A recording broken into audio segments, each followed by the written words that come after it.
I want you to imagine something. You are Shabbat years old. You just got your exam results, Josher R%. You worked for every single mark, every late night, every chapter, every prayer before every paper. You run home, heart pounding, you think, finally, they will see me. Finally, they will be proud of me. You place that result card on the table in front of your father. He looks at it, he nods slowly, and then he says, "This doesn't matter. Girls don't need degrees. After marriage, you'll be running a home. And what will a degree do for you there, Joel Star %?" And the response was, "Girls don't need degrees." That was me. That was my dining table. That was my father's voice. That was the moment something cracked inside me. But here is what nobody knew. That same moment, something else was born inside me. Something quiet, something patient, something that waited. For exactly the right time, today I am going to tell you everything, every sacrifice, every closed door. Every night I studied completely alone. Every morning I watched my brother walk out to college while I stood at the window. And I am going to tell you about one phone call, one single phone call that changed everything. Forever, stay with me because this story is going to be worth every single minute. Let me tell you about my family first, because you need to understand the world I grew up in to truly understand what came later. My name is Sarah. I grew up in a middle-class family. My father worked a government job. My mother was a full-time housewife, dedicated, loving, completely devoted to the home. We were not poor. We were not rich. We were right in the middle. Enough to eat well, enough to live comfortably. But every big decision came with a budget conversation. I have one brother, Omar. He is 2 years older than me. And from the very beginning, the rules for Omar and the rules for me were written in two complete. Omar got weekly pocket money. I was told to ask when I needed something. Omar could stay out until late at night. My curfew was sunset. Omar's opinions at the dinner table were discussed seriously. Mine were smiled at politely and then ignored. I told myself, this is just how families are. This is just culture. This is just the way things work. I told myself this for years. I almost believed it. My mother was not a cruel woman. I need you to understand that clearly. She loved me deeply. I never once doubted that. But she had grown up in the exact same system. She believed what she had been taught. And she thought she was protecting me by preparing me for the world as it was, rather than the world as it should be. My father was more complicated. He was a man of his generation and his upbringing, education for sons, investment, education for daughters, unnecessary expense. He never said out loud that he loved Omar more. But every single decision he made spoke louder than any words ever could. And I was a girl who paid very close attention to decisions. I was always a strong student, not just good, genuinely passionate about learning. I loved books, I loved ideas, I loved understanding things deeply. My teachers called my parents every single year. Your daughter has real potential. She could go very far. My mother would smile warmly and say thank you. My father would nod. And we would drive home in silence and nothing would change. I kept thinking maybe one more good result. Maybe one more teacher's praise.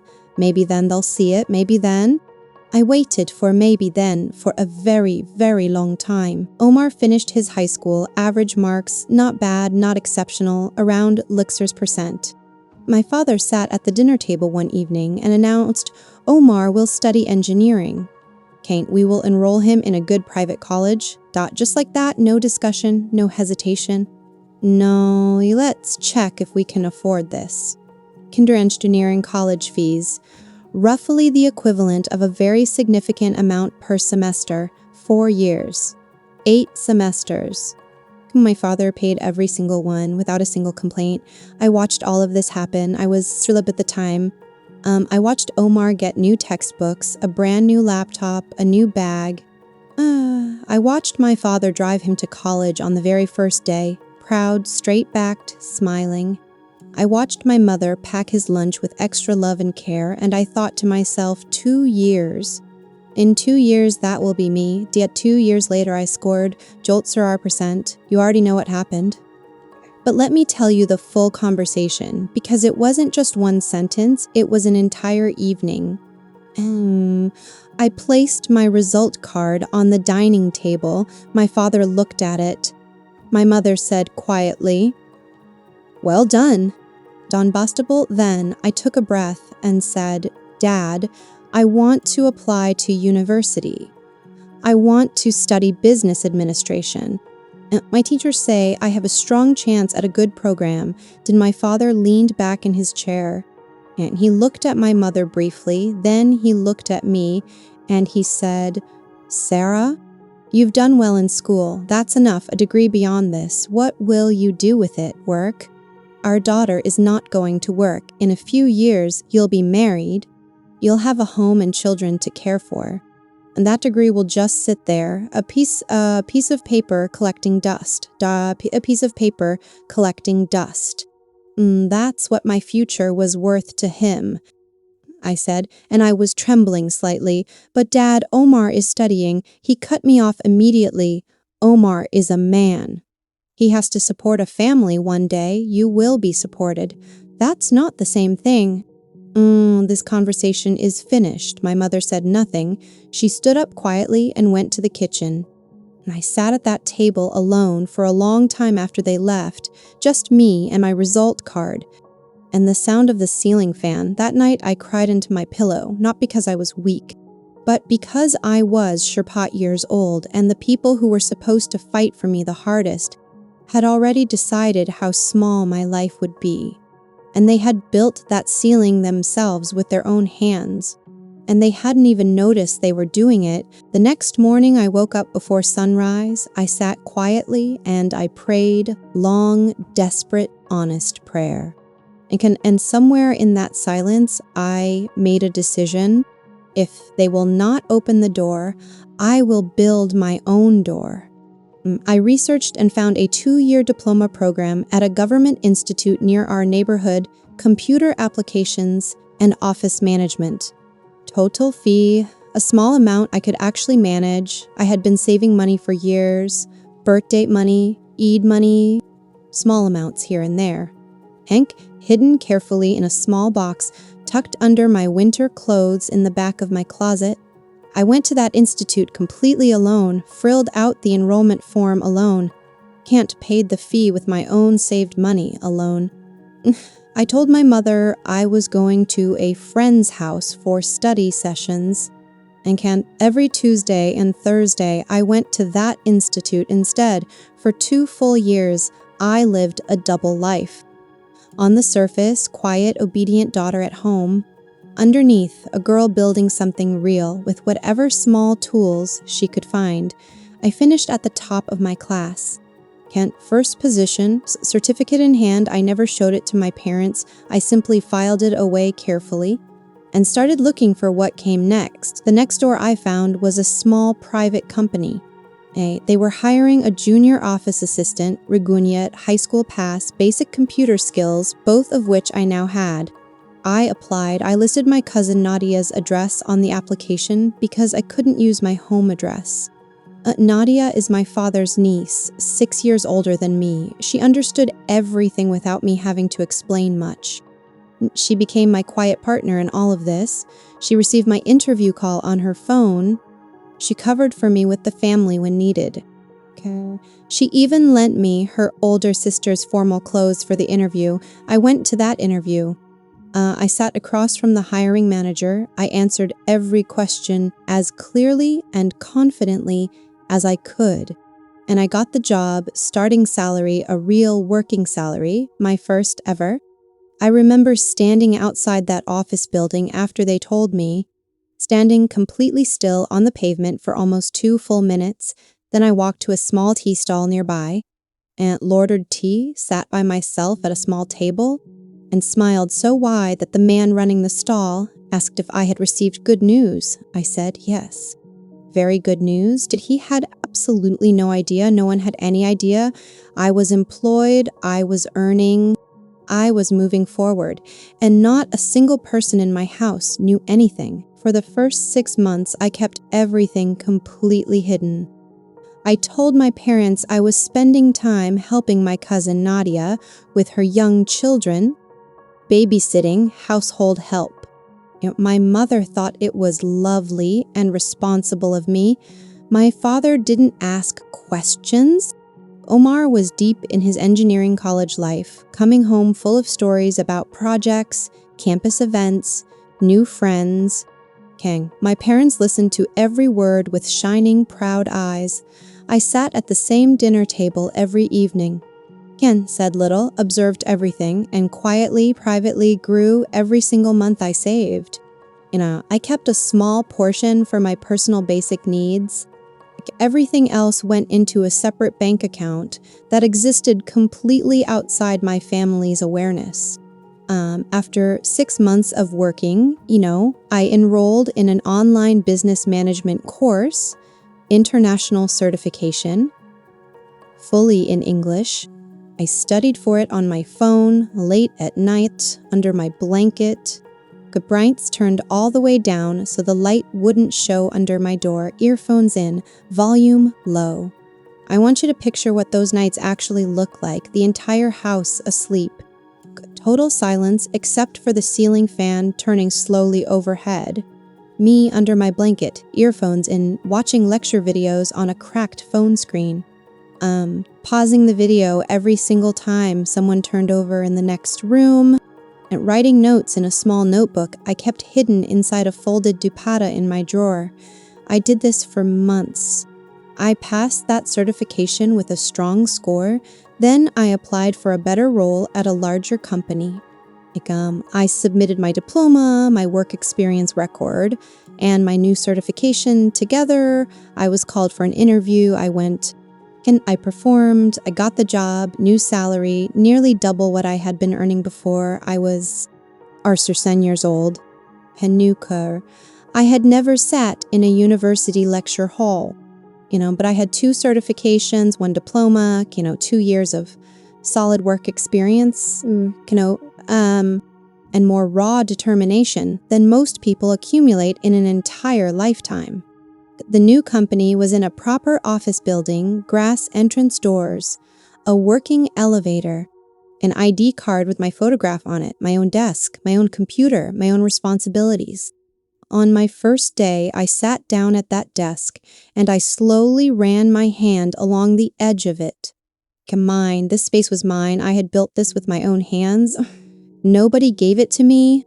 Nobody opened a single door for me. Nobody paid 1 rupee of fees on my behalf. I had scraped together every resource I could find. I had saved every spare amount. I had hidden my notebooks. I had lied about where I was going. I had borrowed clothes for job interviews.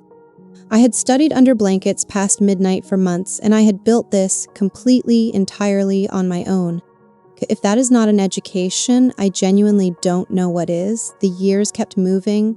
I kept showing up and I kept performing. My manager noticed, then her manager noticed, then the company director noticed. I became the person they called when something absolutely needed to be done right. I became reliable, then essential, then genuinely irreplaceable. At War, I was promoted to team lead. At Loop, I was managing an entire department. And at T, I received an email from the company director, subject line, promotion, senior manager, operations. I read it once. Hi, then twice, then a third time, then I slowly closed my laptop, walked to the washroom, locked the door behind me. Kent sat down on the floor and said thank you over and over until I ran out of breath, senior manager. And a salary I had once thought was impossible for someone like me, company car allowance, full medical insurance, annual performance bonus, and a promotion letter printed on official company letterhead with my full name on it. Sarah. And the girl who didn't need a degree. I held that letter for a very long time, and then I knew. After 9 years of complete silence, it was time. It was finally time. Let me tell you what was happening at home during those 9 years, because the contrast matters. It matters a lot. Omar completed his engineering degree 4 full years, every semester paid for without question. A new laptop whenever he needed one, Montply pocket money throughout. He graduated, he got a job, a solid starting salary, good for a fresh graduate. My parents announced it to the entire extended family, as though he had achieved something historic. And there was a celebration dinner, there were sweets distributed, phone calls went out to every relative. Our son finished engineering. He has a job now, thank God. I sat at that celebration dinner. I smiled. I ate the sweets. I congratulated my brother. I said nothing else because at that point in time, I was already earning significantly more than his starting salary. And absolutely no one in that room knew. Then the marriage pressure began, directed entirely at me. Of course, my mother started mentioning it casually at first, small comments, gentle hints. Alrakal Sara, your cousin just got married. She looks so happy. Kanla Sarah, you're at the age where these things should be considered. Then less casually, we should start looking properly. Pine's good proposals don't wait forever. Quasad, my father, said once, and I remember the exact words. Sarah didn't pursue further studies anyway. At least let's make sure she has a good marriage. Didn't pursue further studies anyway.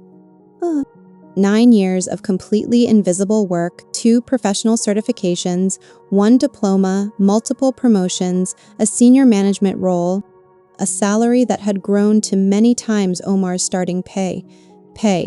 And my father believed Sarah didn't pursue further studies anyway. I almost laughed out loud at the dinner table. But I held everything because the moment was not ready yet. 2 marriage proposals came during this period. I declined both respectfully. My mother was confused and worried. My father was frustrated. And Ken, I told them simply, I need a little more time. They assumed I was being overly selective, being difficult, being unrealistic. And I was actually just waiting for one letter, waiting for one specific moment. Good things come to those who wait. But even better things come to those who work in absolute silence while they wait. The promotion letter arrived on a Wednesday. I came home that evening exactly as I always did, quiet, normal, unremarkable. Just another Wednesday. Dinner was already on the table. Everyone was seated. Omar was talking about something from his office. My mother was listening and serving food. My father was eating quietly. I sat down. I ate my food. I said very little. After dinner, my father moved to the sitting room to watch the news. My mother began clearing the dishes. Omar went to his room, perfectly ordinary Wednesday evening. I went to my room. I changed into comfortable clothes. I sat on the edge of my bed. I looked at the promotion letter one final time. Senior Manager Operations, effective immediately. I folded it carefully along its original crease, and then I picked up my phone. I called my father. His phone rang in the next room. I could literally hear it ringing through the wall. He picked up, clearly confused about why I would call from inside the same house. He said, "Yes?" "What is it?" I said, calmly, clearly, without a single shake in my voice. "Dad, I received a promotion today. I am now a senior manager at my company. My monthly salary is," and I told him the exact number. I also receive a car allowance and full medical insurance. I have been working for the past 9 years. You didn't know. Dane complete silence. I continued, "Dad, do you remember telling me that girls don't need degrees? Do you remember saying a university education would be a piece of paper collecting dust? Do you remember paying for Omar's engineering college every semester, without hesitation, and telling me there was no money for my education?" considered. He said nothing. I could hear him breathing. That was all, I said. I'm not calling to fight with you. I'm not calling to make you feel bad. I'm calling to tell you one thing. The door you closed, I built my own. And the opportunities you didn't give me, I created them myself. And everything I am today, every single bit of it, is mine. I built it alone. Nobody helped me. And nobody funded me. Nobody believed in me enough to try. So I believed in myself instead. Just till then I said the last part. And Dad, if you ever need anything, if Mom ever needs anything, if Omar ever needs anything, I am here. I will always be here for this family. Not because you supported me, but because I became someone who is capable of supporting others. That is what education did for me. Even the education I had to build entirely by myself. I ended the call. I sat on my bed. King heart going fast, hands slightly unsteady, room completely quiet. And then, from the other side of the wall, I heard something I had genuinely never heard before in my entire life. My father, crying, not dramatically, no loud sobs, and just quiet, private, broken sounds coming slowly through the wall between our rooms, and my mother's voice, soft, alarmed. What happened? What's wrong? I sat completely still and listened, and I felt something shift inside my chest. Something that had been sitting there for 9 years, heavy, constant, quietly exhausting, just released, like a breath I had been holding since I was 18 years old. I want to be honest with you about what I felt. It was not triumph. It was not victory. It was not satisfaction. It was just release. And then for the first time in 9 years, peace. My mother came to my room later that night. She knocked very softly, opened the door slowly, came and sat on the edge of my bed. She looked at me for a long moment without speaking. Ken just looked at me like she was seeing something she hadn't let herself see before. Then she said, "How long have you been doing this?" I said, "You 9 years, Mom." Dever, she closed her eyes, kept them closed for several seconds. Then she opened them and said something that I will carry with me for the rest of my life. She said, "I need you to forgive me. I went along with what your father decided. I never fought for you the way a mother should have. I told myself it was the right thing. But sitting here right now, I know it wasn't. That was my failure, not yours." Deigned my mother apologized to me. I took her hand, I held it for a moment, and I said, "Mom, I was angry for a very long time. I won't pretend I wasn't, but I took that anger and I used it. I turned it into fuel. And the tank is full now. I'm okay. I truly am okay." She cried. I held her hand and let her. My father took 3 days. On the 3rd day, he appeared in my doorway. He stood there for a moment, not quite able to meet my eyes directly. He said, "I didn't know you were capable of all this." Master, I looked at him steadily and said, Dad, you didn't know because you never gave yourself the chance to find out. You had already decided the answer before you ever asked the question." He flinched, but he didn't argue. He didn't defend himself, he said, very quietly. "I owe you an apology. Den, it was not a grand apology." No dramatic moment, no long speech. Just 5 words from a man who had never apologized for anything in his life. And somehow those 5 quiet words were enough not to erase everything that happened, not to rewrite 9 years. And not to give back what was taken, but enough to begin something new, enough to move forward differently. Omar called me the following day. He was quiet at first, unusual for him. Then he said, "Sarah, 9 years? By yourself, without telling any of us?" I said, Yes." He was silent for a moment. Then he said, "I'm sorry I never said anything when they refused your university. I was there at that dinner table. I heard everything, and I said nothing. I just went back to my own life. That wasn't right. I should have stood up for you. I didn't, and I'm sorry." Goromar's apology reached me differently than my parents because he was absolutely right. He was there. He witnessed it. And he chose silence because it was easier. But I also know he was young.